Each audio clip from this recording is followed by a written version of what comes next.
சிடிஜேயினுடைய செயலாளர் சகோதரர் அப்துல் ராசிக் என் வீட்டுக்கு வந்து என்னோட பேசிட்டு போய்த்து 4 நாள் ஆகும். சகோதரர் அப்துல் ராசிக் என் வீட்டுக்கு வந்த சலாம் சொன்ன, பேசின, சிரிச்ச, உணர்வு பெற்ற வந்தவர்களும் உணர்ந்து கொண்ட மனமும் வந்து மன்னிப்பு கேட்கிறேன் என்று மன்னிப்பு கேட்டா அத்தோட உணர்ந்து கொண்டாங்க, வந்தவங்க உணர்ந்து கொண்டாங்க. எப்பயும் எம்பரி இல்ல, பயமும் இல்ல, பிள்ளைய கண்டா அடிப்பேன். அஸ்ஸலாமு அலைக்கும். ராசிக் தேம் இஸ்மத் தேம் பிரச்சனை உண்டு. அது வந்து இப்போ சோஷியல் மீடியாவில் போயிட்டு கொண்டு இருக்கு. அதை சுற்றி தான் நான் இப்போ பேசுகிறேன். என்னென்றா இந்த 2 பேரும் என்ன நல்ல கூட்டாளிமாவை. அப்போ நான் இஸ்மத்துக்கு கால் பண்ணி சொன்னேன், இஸ்மத் இப்போ நீங்கள் 2 பேரும் என்னோட கூட்டாளி, அதை சுற்றி நீங்கள் இந்த பிரச்சனை 2 பேரும் போட்டுக்கொள்ளாமல் இதோட முடிச்சுக்கொள்ளுங்கன்னு நான் இஸ்மத்தோட பேசி இஸ்மத்துக்கு சொன்னேன். இப்போ ராசிக்கையும் கூப்பிட்டு என்ன சரி பேசுவோமா அப்படின்ட்டு. அப்போ இஸ்மத் எனக்கு சொன்னார், சரி அனாஸ் நீ கூட்டி கொண்டு வா ராசிக்கேண்டு. அதுக்கப்புறம் நான் ராசிக்கு கால் பண்ணி சொன்னேன், ராசிக் நான் இஸ்மத்தோட பேசினேன், நீங்களும் அவனும் ஒரே இப்படி ஒரு பிரச்சனை முன்னுக்கு போயிட்டு கொண்டு இருக்கேன், அதை சுற்றி வாங்கண்டு.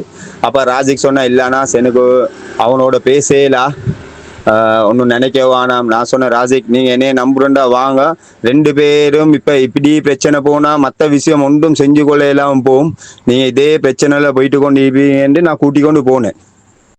அப்போ கூட்டி போயிட்டு இஸ்மத் அவங்களோட வீட்டுக்கிட்ட போனோம். நானும் ராஜிக்கும் எங்களோட இஷாமும் போனோம், 3 பேரும்.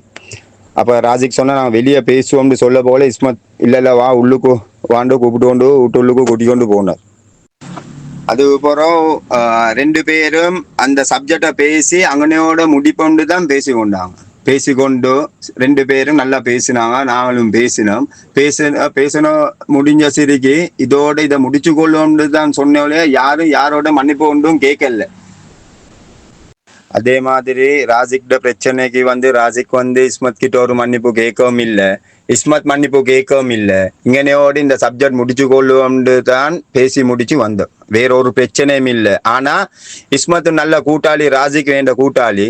இவ்வளோ காலம் எத்தனையோ பிரச்சனைக்கு நாங்கள் முன்னுக்காவி செஞ்சுப்போம். ஆனால் இந்த விஷயத்துல வந்து இப்போ எனக்கும் கவலையாக இருக்கு, இஸ்மத் இப்படி ஒன்று செய்வாண்டு 4 நாளைக்கு போகிறோம். இல்லாட்டி இஸ்மத்துக்கு இருந்து அனாஸ் இப்படி ஒன்று நான் பேசுவேன், இப்படி சொல்லுவேன், 4 நாளைக்கு போகிறோன்னு சொல்லியிருந்தா நான் ஒன்று போயிட்டும் இருக்க மாட்டேன்.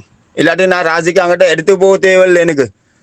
ஆனால் இப்படி ஒன்று நடந்துச்சு. ஆனால் நான் இந்த வாய்ஸ் ரெக்கார்டும் நான் இஸ்மத்துக்கு சொல்லித்தான் போட்டேன். ஏன்னு சொன்னால் நான் அனாஸ் சரியா, நான் ஒரு நாளும் இன்னொத்தனை காட்டி கொடுக்குறேன் இல்லை ஒன்றுமில்லை. எனக்கு கவலையா இருக்க போயிட்டு தான் நான் இந்த ரெக்கார்டை போட்டேன். இன்னொன்று எனக்கு ராசிக் சொல்லவும் தேவையில்லை இந்த ரெக்கார்டை பேசுறதுக்கு. எனக்கு கவலையா இருந்துச்சு, இப்படி ஒன்று பேசினேன் தெரியுமா. அந்த கவலையோட தான் நான் இஸ்மத்தோட பேசி 2 பேரும் சேர்த்து வைக்கிறதுக்கு தான் இதாக்குனோம்.